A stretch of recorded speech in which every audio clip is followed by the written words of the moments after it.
Mas Anies dalam posisi yang oposisi terhadap beberapa kebijakan termasuk IKN, menolak IKN dilanjutkan. Terima kasih.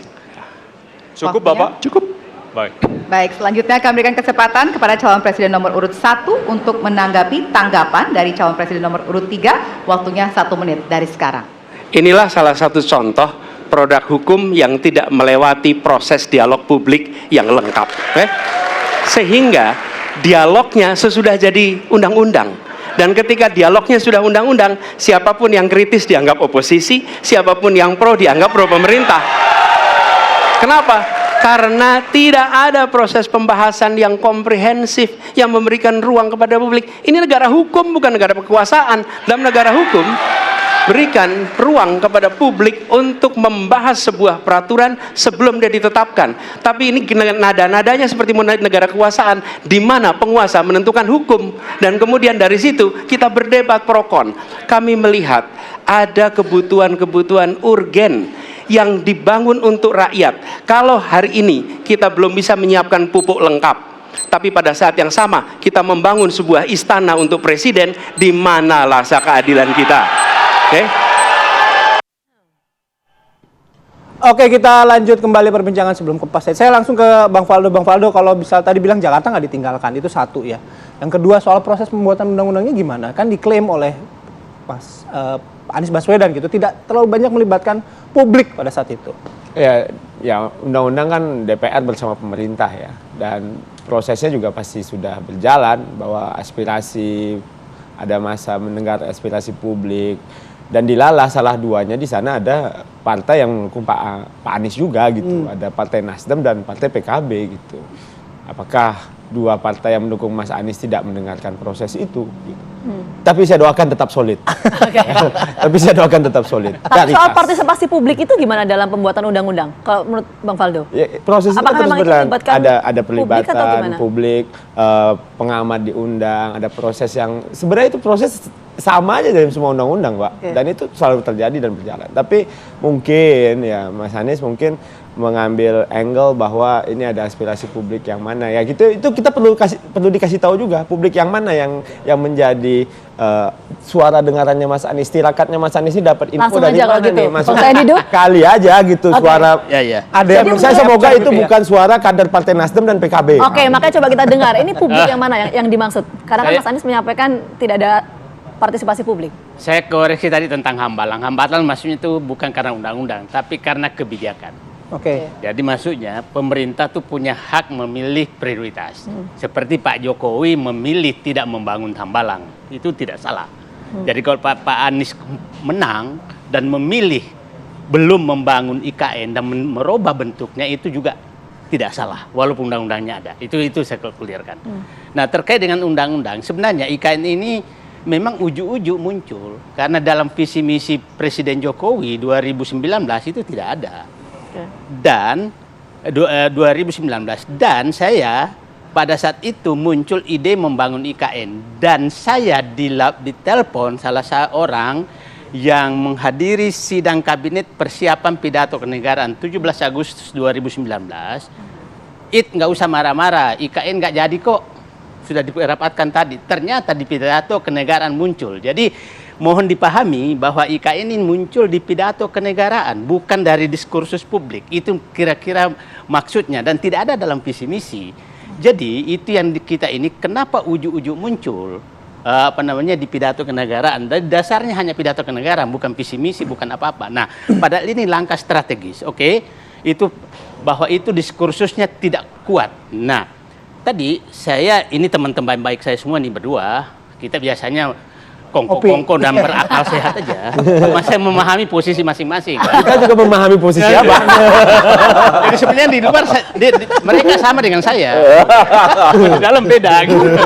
Soal pelibatan partisipasi publik? Nah gini sebenarnya, partisipasi publik. Nah begini sebenarnya. Saya katakan mari kita menggunakan sama indikatornya deh.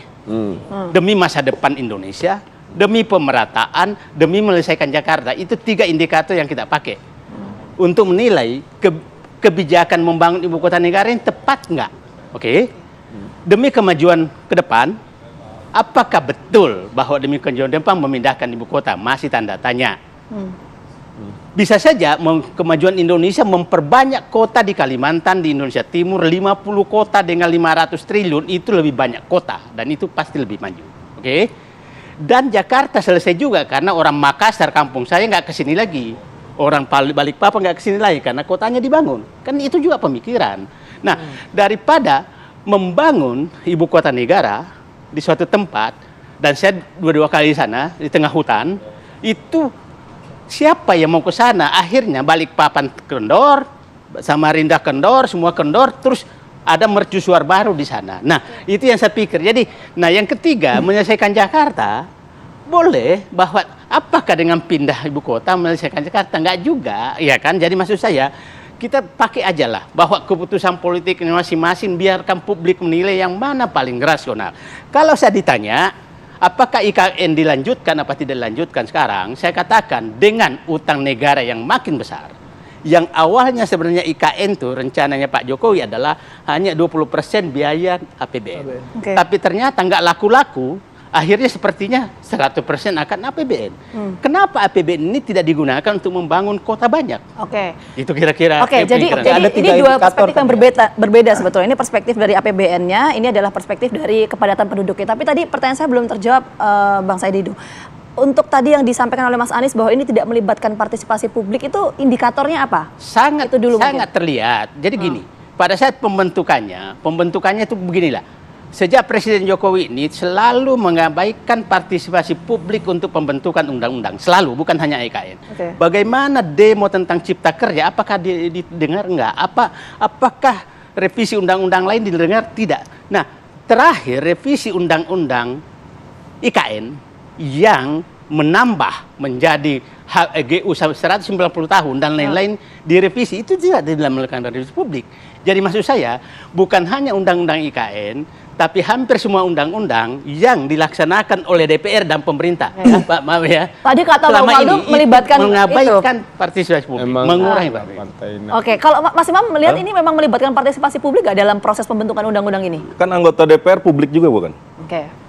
Oh, lain. Mereka ya, tapi mereka publik Lain. Bang. Itu Lain, mereka publik lain, juga. enggak. Bang. Lain. Dan mereka kan perwakilan. Sebentar, Bang Said dulu. ya. Mas Imam dulu, ya, nanti boleh ditanggapi. Silakan, Mas Imam. Mereka kan wakil rakyat ya, dan mereka dilibatkan.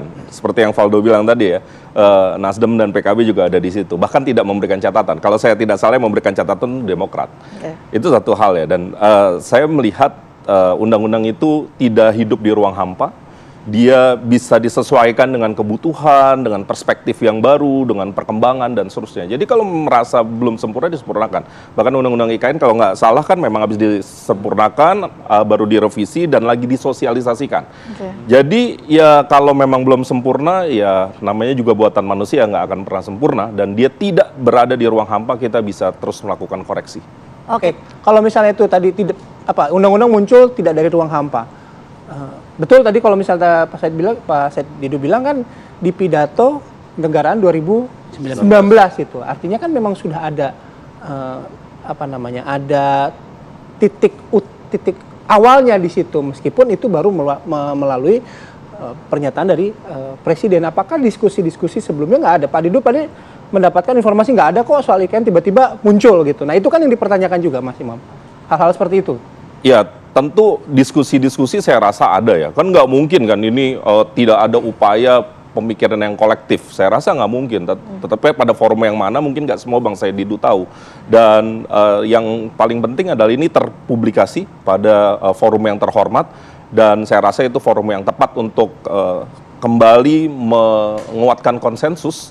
Karena forum tersebut adalah forum yang menurut saya besar dan akan memiliki publikasi luas kan. Saya ingin dulu supaya jangan. Yang dimaksud partisipasi publik adalah DPR yang mengundang publik, bukan DPR yang publik. Jadi itu mengundang ini di mana-mana untuk mendapatkan masukan ke DPR. Oke, berarti nanti kita akan coba bahas lebih lanjut ya. Tapi kita jeda dulu ya. Apakah Indonesia Pagi akan boleh hadir saat lagi untuk Anda? Tetap bersama kami.